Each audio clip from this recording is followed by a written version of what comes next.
Welcome back to Seat Time. We're at the White Rock Enduro. It is the 50th annual Enduro, and I am getting my gas can ready. And I've got everything to go in my utility can caddy. Why? Because we're not coming back to camp until the end of the day.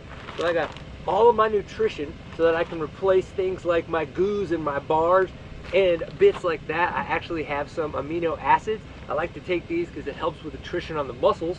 And then I've got extra pair of goggles. In here also I've got an extra pair of gloves, got to be prepared. And then I've got another GoPro and a charger so that I can make sure I can keep charging on the day. And then I've got water to make sure that I can fill up my hydration bladder. We're going to be at the same gas stop twice. That's why I've got two of these bad boys. I just got a 2-liter bladder for the day. It's going to be a great day, guys. I need to get ready. Hopefully you're here to enjoy some content, enjoy getting seat time. Let's do this. We had 8 miles to get ourselves to the first test. We're getting ready to go in right now, so I gotta pack some stuff up. It was crazy slick, and then it became like perfect terrain as we kept working our way up. So I'm hoping we're still high enough that we get perfect terrain. We shall see what we get. I think it's like 5 miles, and this looks like the start of the last test, which means it'll be about 2 or 3 miles up this fire road, fast AF, and then into some tight, nasty, gnarly stuff.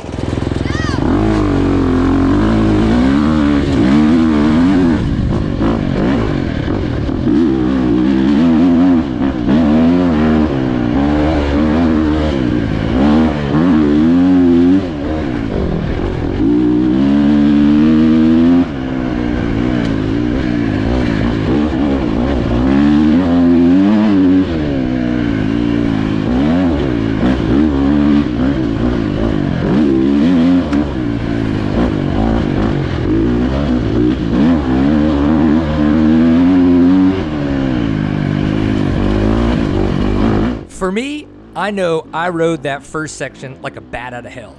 As I started to catch more riders from the minute ahead, it did get a little bit more technical as we worked our way up the fire road. But after that point, we had to start getting to the trail, and this is where it gets technical. On your right, on your right! Thanks, guys!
This little off-camber section is leading us up to one of the last hill climbs out of this test section. When we get to the moment that you've all heard about, if you've talked to me about White Rock in the first test, it is coming up. The time that I completely screwed up, I lost 2 minutes because I can count it here in my editing program. But what I'm going to do for you guys is I'm going to chop up 2 minutes of struggle bus into 45 seconds of greatness.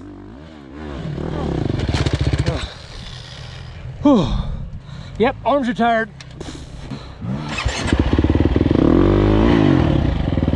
Damn.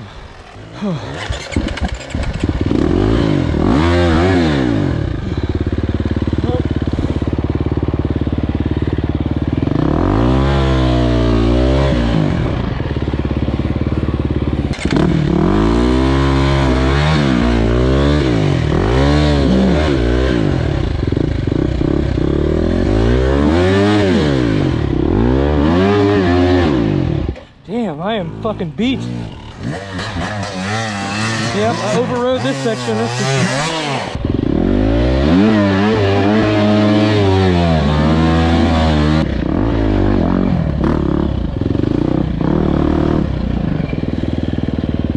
Damn, that sucked. Were you there a long time? Yeah. I mean, I was easily a minute, and then you caught me, and then I was there. You were still sitting on the shit there? I just, like, my biceps just gave out. Like, and I kept having to, like, work my way further down. Oh, it like... Yeah. And then, like, I mean, like, I was just, like, trying to push, and I was like, holy balls, I got nothing. Well, I screwed up pretty royally in that test. I felt like I was riding really good, and I would have been really happy with that, with the way that I was riding in that test. There's nothing to say about the result, but in the long run, we were about a mile from the finish, and I knew about this off-camber section. I kind of forgot, I knew it was coming up, but I forgot where it was at from last year, and I just totally screwed up, and that sucks. And once that 4-stroke got stuck, I just couldn't get it going again. And then, to be completely honest, like, my arms were shot, and I think what happened is I was overriding in the first part of the test, and I wasn't pinching enough, and so my arms were just getting tired. That's all on me, and I think it's a little bit of just time under tension on the 4-stroke in more technical spots where your arms are just gonna take a little bit more of the hit. I just don't think that I've been doing that, and I need to try to remember to pinch more. So stand up a little bit more, pinch more, and I think I have to back it down just a little bit to make sure that I save some more for later, because we're like 18 miles in, so 20 miles in, so we got 60 miles more to go. It'll be a long day, but man, that was all on me. That section was awesome, and it's a little bit more slick than it was last year, so pay attention to the rocks. Boys and girls, I think I forgot how to ride a dirt bike. I feel like the biggest goon on this thing right now, and it sucks. For those that raced the White Rock Enduro and got lost in test 2 turning off of the main road onto the trail, I wanted to show you guys a few of the arrows that I saw. Now granted, there was a racer on the trail when I came through, and it looks like he was putting logs down on the road, so my guess is that he missed it. But in the long run, here's an arrow, here's 2 sets of 2 arrows pointing to the left. I think it was just because of that hill coming down the road that we didn't see the arrows up ahead, and a lot of people missed that turn. Whoa, woo-hoo-hoo-hoo.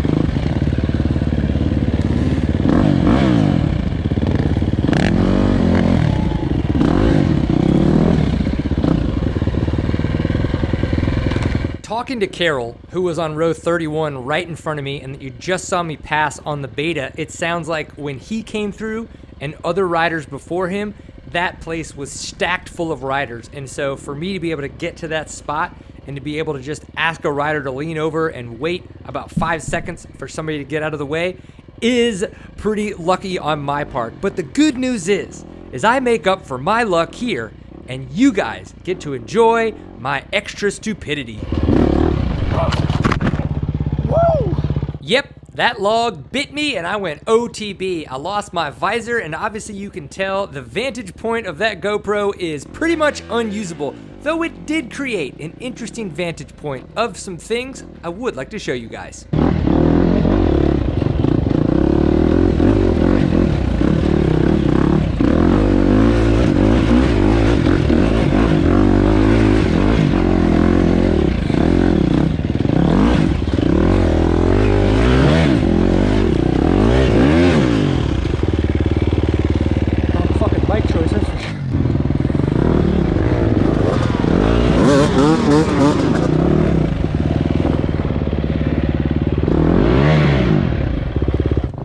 Fuck me.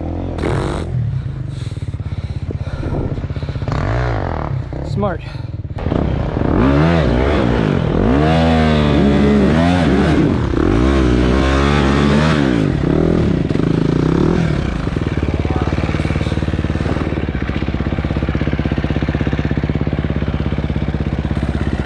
How slippery is it? That's slippery.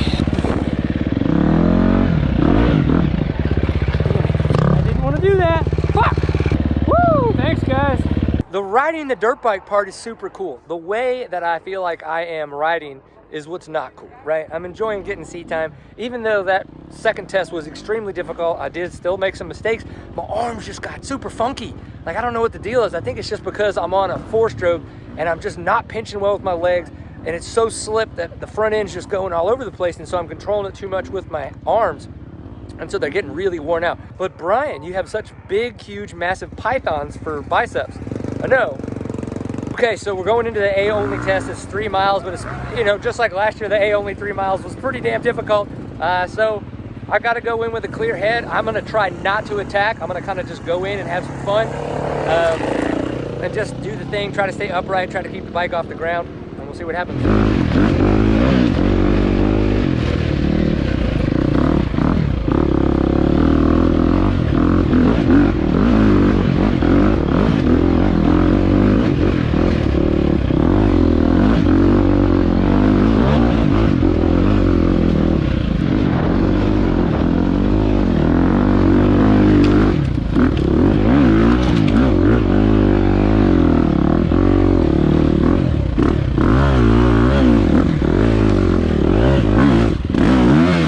I saw this uphill and knew if I didn't collect myself, there was a chance I was going to make another mistake. So I took a deep breath and gave it.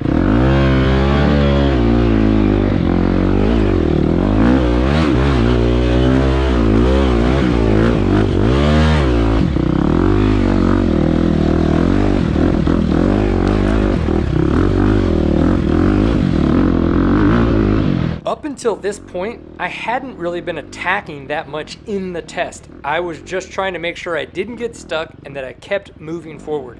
As we worked our way into the slick parts where it got a little bit more raw, I just tried to stand up, pinch the bike, and keep my momentum going forward.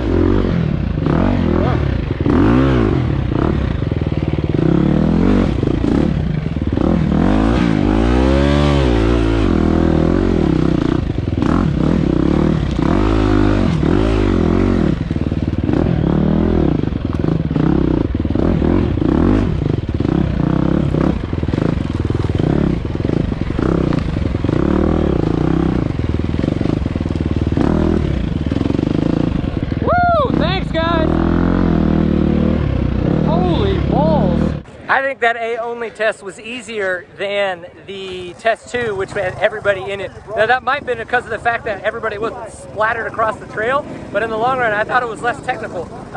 It was slippery in there for sure. They just had less down logs, and I think that made a big part. And some of those downhills were very steep. Caught Carroll in there, but when I caught him, he was in a spot that I was like, if I try to pass him, I could easily see myself screwing this up.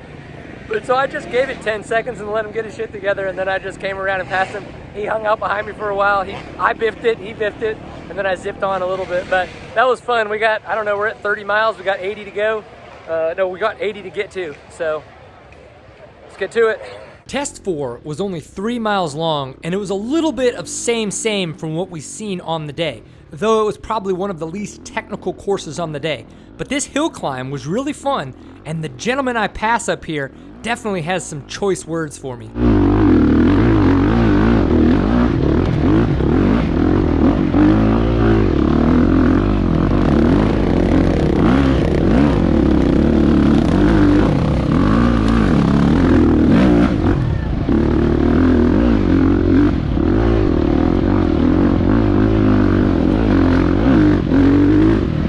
I'll be honest, I'm not normally that aggressive, but it was in that moment where I had been carrying so much speed up that hill climb and kind of catching up to him riding and just kind of watching him continuously veer off to the right, that I said, you know what, I'm just gonna go for it. I am very thankful that I didn't take either of us out. That definitely would have sucked, but in the long run, it paid off because first, second, and third in this test in the 40 plus A class were within 1.5 seconds of each other. So we were really splitting hairs here.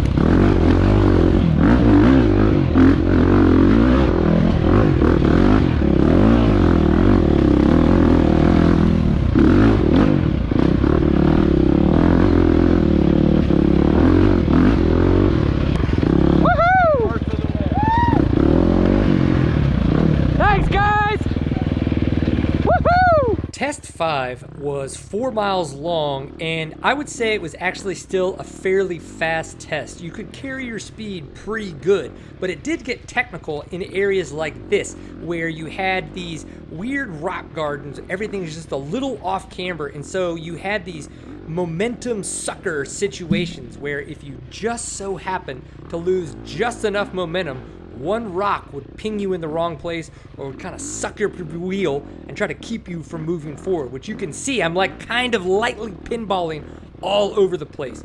Now, I did actually make some adjustments after this test to my suspension, which did help, but we'll talk about those in test 6.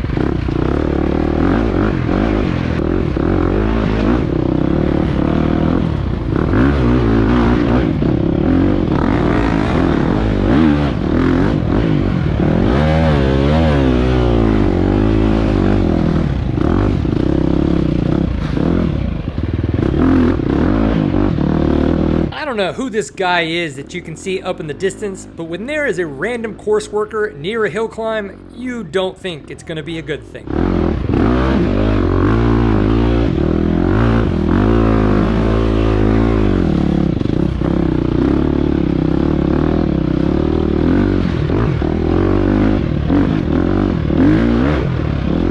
Woo, baby! Oh, that's slick.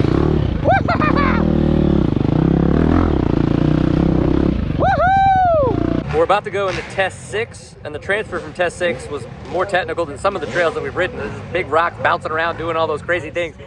Test 4 and test 5 were really fun. They were a lot, I don't really want to say easier. I think just kind of like getting into the flow. I definitely think they were less technical, but sometimes that doesn't mean easier. So this is a 6-mile test, and I remember starting it from last year, but I don't totally remember all the bits and bobs, but we've gone through gas, right? So we're gonna get 6 and 7, and then we're gonna go back to camp. Now it is drizzling right now, so the day could get really interesting. If the rain keeps coming in, we've got to start dealing with that. White Rock's good this year, guys. 50th anniversary, y'all are killing it. Let's keep going. For those that watched the video from last year or listened to the podcast, this is the right-hand turn where Dylan and I got lost. It was nice to see that it was well marked and obviously well ribboned as well. So test 6 for this year was the test that had all of the grass tracks. Cool sections where you go in between these nice, tight, technical sections here in the woods and then open it up into a couple grass track sections.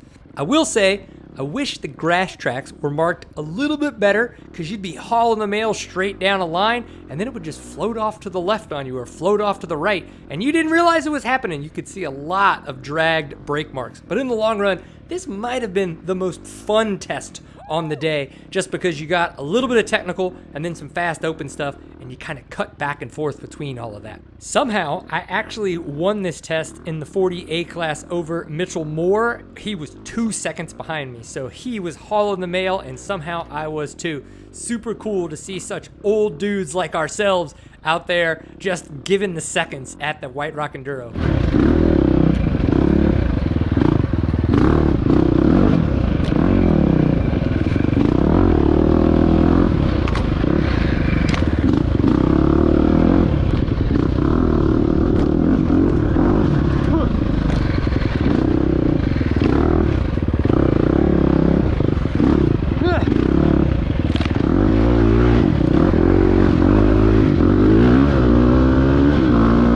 Okay, what did I change on the suspension? After test 4, while Andy and I were sitting at the start of test 5, he mentioned how much my bike was bouncing all over the place as we were passing those guys on that nice uphill climb.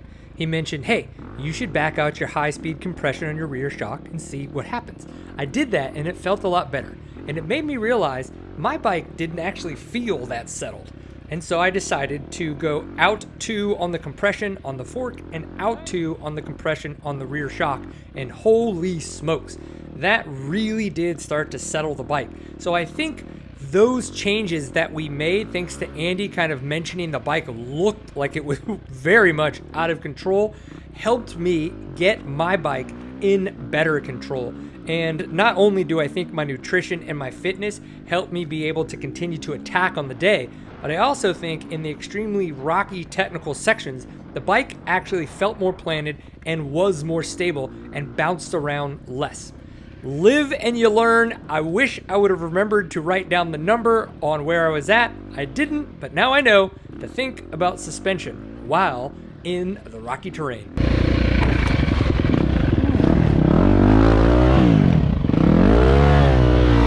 Where the hell's the trail?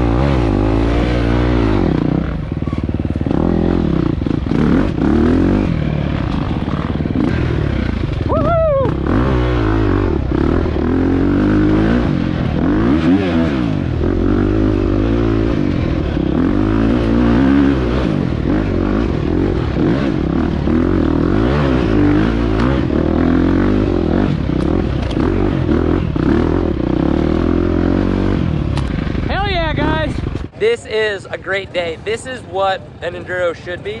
And it's like, it's just raw, hard, single track, and they don't let up. We're gonna do 80 miles today, about 45 miles race, race miles, but then the transfers are part of it, right? A place like this, we get to ride a lot more cool stuff because of the transfers, and we need that to make sure that we can keep going. So if it's gonna be 80 miles on the day to transfer, let's do the thing. All right, guys, we've got test 7, back to camp. Say hi to Liam really quick, and then we'll hit test 8.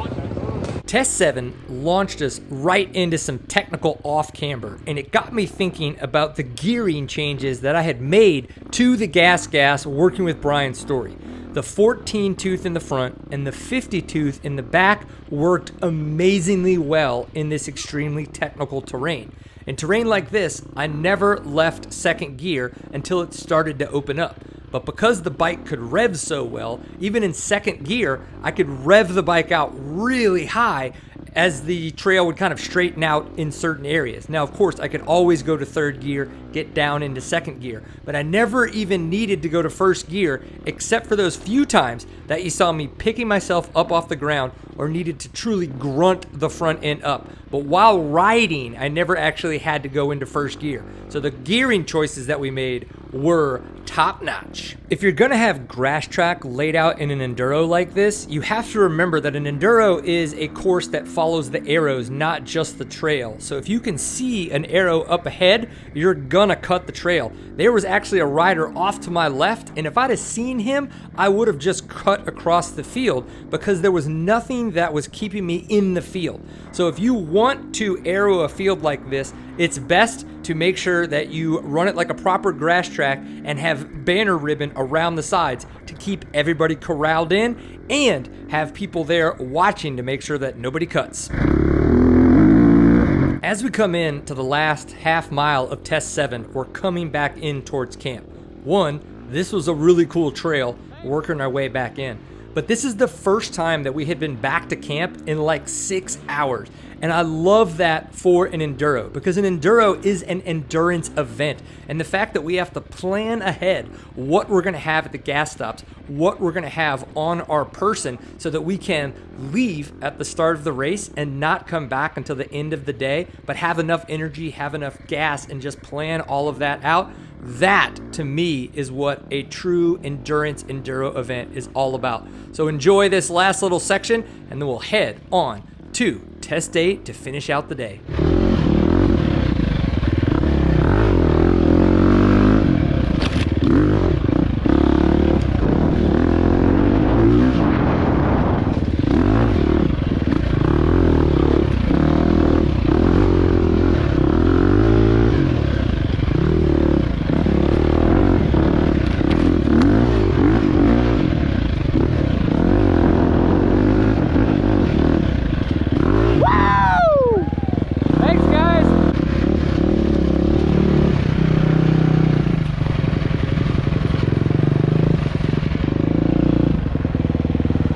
was awesome. Up there is the start to test 8.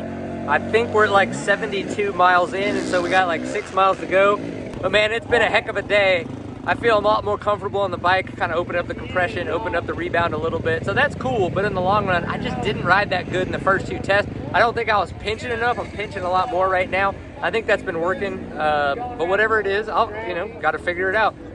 The course has been amazing. I do think that test 2 was maybe too much for all the riders, but that's, on the backside of all of this. Test 3 was super cool. As an A only, they had some nasty little climbs and some steep downhills. I really enjoyed it. Test 7 was a lot of fun. Just kind of up and down, a bunch of different stuff. Some of those downhills get really precarious. Even though they're not that steep, there's just a bunch of loose stuff, and especially with it being so slick, you just front ends like all over the place. This has been a hoot. 80 miles of this.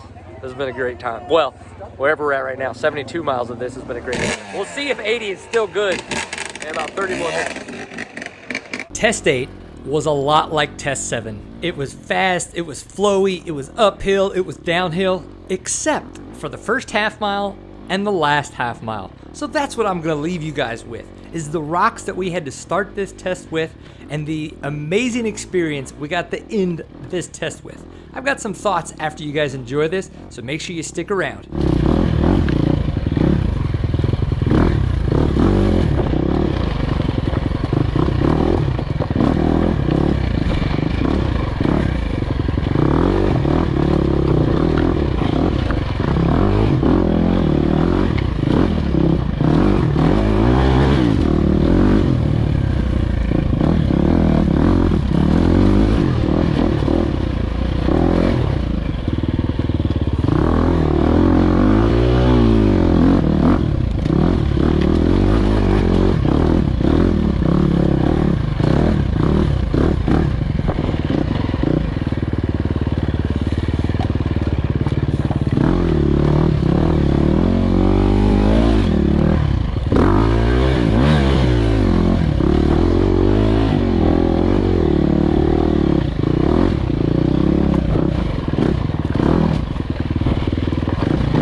Overall, how did I do? I got 16th overall, and I got 3rd in the 40A class, but that was by 12 seconds. And obviously we saw how much I screwed up in the first test and the second test. I don't think I would have had anything for the dude that won the class, but I do think that those 12 seconds to second place in the 40A class, I could have easily made up without those mistakes. But that is what happens when you race an Enduro. I got asked a lot what I thought about the bike, and I want to let you know I'm going to put a video together to just talk about all of that. I have a feeling you probably can guess what I'm going to say, at least after White Rock, but in the long run, I think it's going to be a video that's going to get good responses. Y'all are going to be able to have questions, and we'll chat about it in the comments, so look for that. Be on the lookout as well for a video on this tire. It is the Tusk Talon Hybrid. I ran it at Barnwell last year, and then I ran it as well at the White Rock Enduro.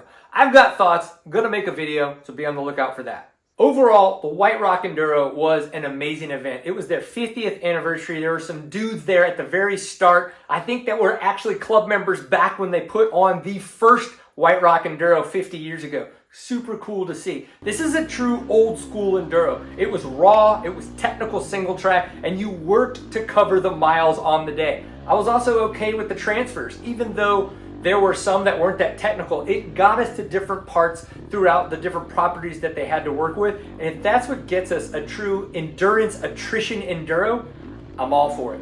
I do think that there were some more marking issues, but the thing that I'm noticing is that the club cares. Last year, after some of the issues, they asked a lot of questions. They put things in place so that the race could be better. And you saw them this year. Once there were other times that people said that they got lost or they complained and wanted to throw out a test, the club asked a lot of questions. And the thing is I know that they want to iterate. I know that they want this event to be bigger. And in saying that, if you are someone that is looking for a technical Enduro and maybe you don't live in the Blackjack area of Missouri, Oklahoma, Arkansas, North Texas, Louisiana, you should put this event on your calendar. I do believe that if they keep on the trajectory I've seen in the past 2 years, this is an event that you should travel across the country for. If there's a way that they could make this a 100-mile Enduro, man, I know that there are some crazies around the country that would come. I do think that if they could make this race 100 miles on the day, that it would be of the caliber of the Shady Burrow Enduro. Now, granted, it's not Colorado. It's not going to be 2 days, but it could get there. So guys, what do you think? Things that I could do a little bit different, things that you enjoyed in this, let me know. Unfortunately, Cajun Classic got canceled, so there's not going to be a recap video from that. We'll see you guys in Georgia. Enjoy getting seat time, and we'll see you for the next one. Peace.